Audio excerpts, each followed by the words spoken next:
ಕಳೆದ 10 ವರ್ಷಗಳಲ್ಲಿ ವಿಜಯಪುರದಲ್ಲಿ ಲೋಯೆಸ್ಟ್ ಟೆಂಪರೇಚರ್ ರೆಕಾರ್ಡ್ ಆಗಿರೋದು 2023ರಲ್ಲಿ 6.5 ಡಿಗ್ರಿ ಸೆಲ್ಸಿಯಸ್ ಅಷ್ಟು ಟೆಂಪರೇಚರ್ ರೆಕಾರ್ಡ್ ಆಗಿತ್ತು. ಅದಾದಮೇಲೆ ಈಗ 2025ರಲ್ಲಿ 7 ಡಿಗ್ರಿ ಸೆಲ್ಸಿಯಸ್ ಅಷ್ಟು ಕನಿಷ್ಠ ತಾಪಮಾನ ಅನ್ನೋದು ರೆಕಾರ್ಡ್ ಆಗಿದೆ. ಈ ಕನಿಷ್ಠ ತಾಪಮಾನ ಆಗ್ತಾ ಇರೋದಕ್ಕೆ ಮೂಲ ಕಾರಣ ಅಂದರೆ ಲಾನಿನ ಒಂದು ಈವೆಂಟ್ ಅನ್ನೋದು ಈ ಒಂದು ಲೋಯೆಸ್ಟ್ ಟೆಂಪರೇಚರ್ ರೆಕಾರ್ಡ್ ಆಗೋದಕ್ಕೆ ಕಾರಣ ಆಗ್ತಿದೆ. ಸಾಮಾನ್ಯವಾಗಿ ವಿಜಯಪುರದಲ್ಲಿ 10ರಿಂದ 12 ಡಿಗ್ರಿ ಸೆಲ್ಸಿಯಸ್ ಅಷ್ಟು ಕನಿಷ್ಠ ತಾಪಮಾನ ರೆಕಾರ್ಡ್ ಆಗೋದು ಸಾಮಾನ್ಯ.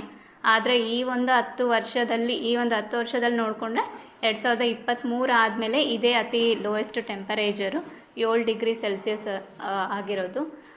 ಇದರಿಂದ ಅಗ್ರಿಕಲ್ಚರಲ್ ಏನು ಎಫೆಕ್ಟ್ ಆಗ್ಬೋದಂದರೆ, ಈಗ ಬಂದು ನಾವು ಹಿಂಗಾರಿ ಬೆಳೆಗಳ ಇದ್ದಾವೆ, ಕಡಲೆ, ಜೋಳ, ಆಮೇಲೆ ಗೋಧಿ, ಈ ಎಲ್ಲದಕ್ಕೂ ಇದು ಅನುಕೂಲಕರ ತಾಪಮಾನ.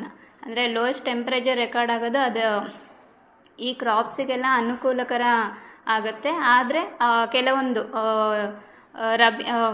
ಮುಂಗಾರಿ ಬೆಳೆಗಳು, ಇನ್ ಕೇಸ್ ಏನಾದರೂ ತೊಗರಿ ಏನಾದರೂ ಕಾಳು ಕಟ್ಟೋ ಹಂತದಲ್ಲಿ ಇದ್ದರೆ ಕಾಳು ಕಟ್ಟೋ ಅದು ಅದಕ್ಕೆ ಪ್ರತಿಕೂಲ ಪರಿಣಾಮ ಆಗೋ ಸಾಧ್ಯತೆ ಇದೆ. ಹಾಗಾಗಿ ಈ ಒಂದು ತಾಪಮಾನ ಅನ್ನೋದು 5ರಿಂದ 10, ಈಗ ಲಾನಿನ ಎಲ್ನಿನ ಅನ್ನೋ ಕಂಡೀಷನ್, ಈಗ ಹೆಂಗೆ ನಮಗೆ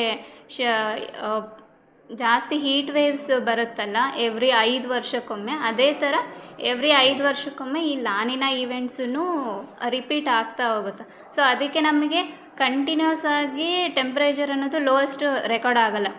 ಈಗ ನೋಡ್ರಿ 2023ರಲ್ಲಿ ರೆಕಾರ್ಡ್ ಆಗಿದೆ, ಈಗ ಮತ್ತೆ 2025. ಹಾಗೆ ಹೀಟ್ ವೇವ್ಸು ಅಷ್ಟೇ, ಆಲ್ಟರ್ನೇಟ್ ಇಯರ್ಸಲ್ಲಿ ಹೀಟ್ ವೇವ್ಸ್ ಅನ್ನೋದು ರೆಕಾರ್ಡ್ ಆಗುತ್ತೆ. ಸೊ ಈ ಎಲ್ಲದಕ್ಕೂ ಮೇನ್ ರೀಸನ್ ಅಂದರೆ ಎಲ್ನಿನ ಮತ್ತು ಲಾನಿನ ಅನ್ನೋ ಒಂದು ಈವೆಂಟ್ಸು. ಸೊ ಈಗ ಓವರಾಲ್ ಆಗಿ ನೋಡೋದಾದರೆ, ಈಗ ಮುಂದಿನ 5 ದಿನಗಳಲ್ಲಿ ಭಾರತ ಹವಾಮಾನ ಇಲಾಖೆ ಸೂಚನೆ ಪ್ರಕಾರ ಮುಂದಿನ 3 ದಿನ ಶೀತ ಗಾಳಿ ಬೀಸೋ ಸಾಧ್ಯತೆಗಳು ಇರ್ತವೆ. ಬೆಳೆಗಳಿಗೆ ಇದು ಅನುಕೂಲಕರ ಆಗಿದೆ. ಆದರೆ ಜನಸಾಮಾನ್ಯರು ಕೆಲವೊಂದು ಪ್ರಿಕಾಷನ್ಸ್ ತಗೋಬೇಕು ಅಂತಂದೇಳಿ ಎಚ್ಚರಿಕೆಗಳಿದ್ದಾವೆ.